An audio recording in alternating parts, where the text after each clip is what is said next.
अस्सलाम वालेकुम नाज़रीन, मैं हूं दरान आज प्रोग्राम कुरान से रूहानी इलाज में। आज हम कारी साहब से पूछेंगे कि अगर बीवी पर जन्नाती मसाइल हों तो क्या उसके असरात उसके खावन पर हो सकते हैं। अस्सलाम वालेकुम। वालेकुम अस्सलाम।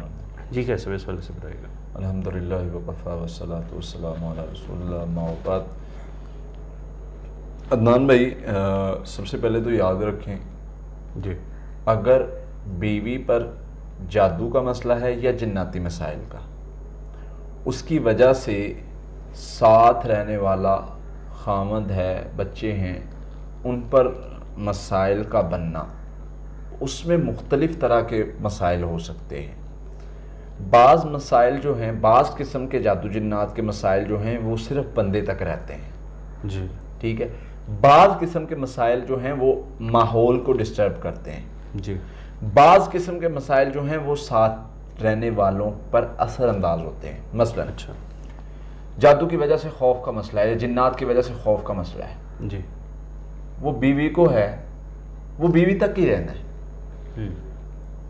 उस कोई बीमारी है, वसवसों का मसला है, जादू जिन्नात की वजह से वसवसों का मसला है, वो उसके अंदर का मसला है। लेकिन इसी तरह अगर जादू जिन्नात की वजह से उसको जुनून की कैफियत है, वो बाहर आएगी। जुनून होगा, माहौल डिस्टर्ब होगा। जुनून होगा, वो किसी महफिल में नहीं जा सकती। जुनून होगा, वो कैफियत उसकी बदलेगी और उससे बड़े वो कोई यानी ऐसी जॉब नहीं कर सकती, ऐसे मसाइल, मतलब किसी तरह का भी माहौल डिस्टर्ब हो गया। तीसरी किस्म है कि जादू जिन्नात के मसाइल की वजह से बंदा जो है, खामद जो है, वो डिस्टर्ब हो रहा है, बच्चे डिस्टर्ब हो रहे हैं।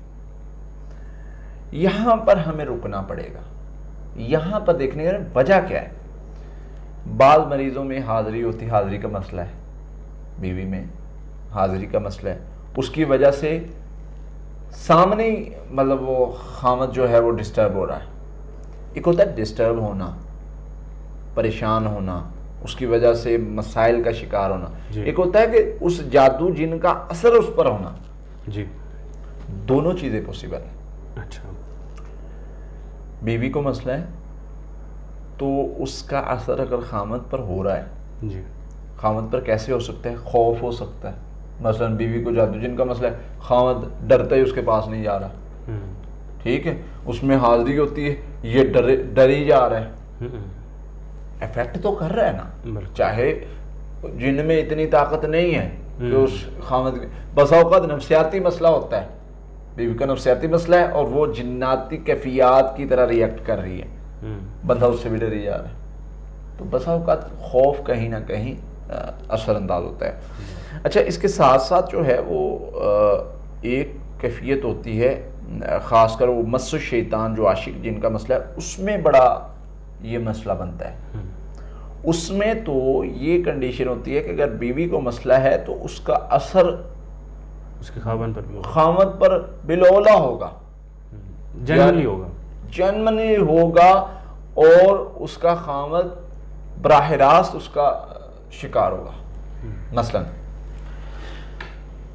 बीवी को मस्सु शैतान का मसला है, उस पर तो जो कैफियत होती हैं, फीलिंग हैं, ख्वाब हैं या कुछ भी है, वो तो चल ही रहा है। लेकिन अगर वो कंट्रोल कर रही है, कवर कर रही है, पढ़ाई कर रही है या किसी तरह भी अपने आप को स्ट्रॉन्ग होकर इसका मुकाबला कर रही है, तो खामद पर ऐसी फीलिंग कैफियत आएगी कि उसको बीवी अच्छी नहीं लगेगी, उसको बीवी से स्मेल आएगी, खौफजदा होगा, खौफजदा हो सकता है। फिर इसी तरह जो है वो कोई भी ऐसा मामला बन सकता है जिससे वो बीवी के पास नहीं जा सकता। मुख्तलिफ तरह की कैफियत, बीमारियां हो सकती हैं, उनका ताल्लुक इस मसले से हो सकता है, या कोई बहुत सारे मसाइल है, मैं ज़्यादा डीपली नहीं जाना चाहता। तो वो मतलब जो मसाइल बनते हैं उनकी ये वजह हो सकती है। अच्छा, खामद के जो मसाइल बनते हैं या ये सारी कंडीशंस बनती हैं, इसमें एक और कंडीशन है जिस पे जादू भी आता है। आपने जिन्नाती मसाइल पूछा था, मैं जादू को भी थोड़ा सा एक्सप्लेन कर दूं कि बसा औक़ात जादू है खामद बीवी लड़ाने का, उसमें भी ये मसाइल हो सकते हैं। उसमें भी फ़र्ज़ करे बीवी को टारगेट है या खामद टारगेट है, उससे भी दूसरा बंदा जो है वो असरअंदाज होगा। कैसे कि उस पर भी वो फीलिंग आएंगी, उसको भी वो गुस्सा आएगा, उसको भी बदगुमानी आएगी, उसको भी जो है वसवसे आएंगे, उसको भी जो है वो खौफ आएगा।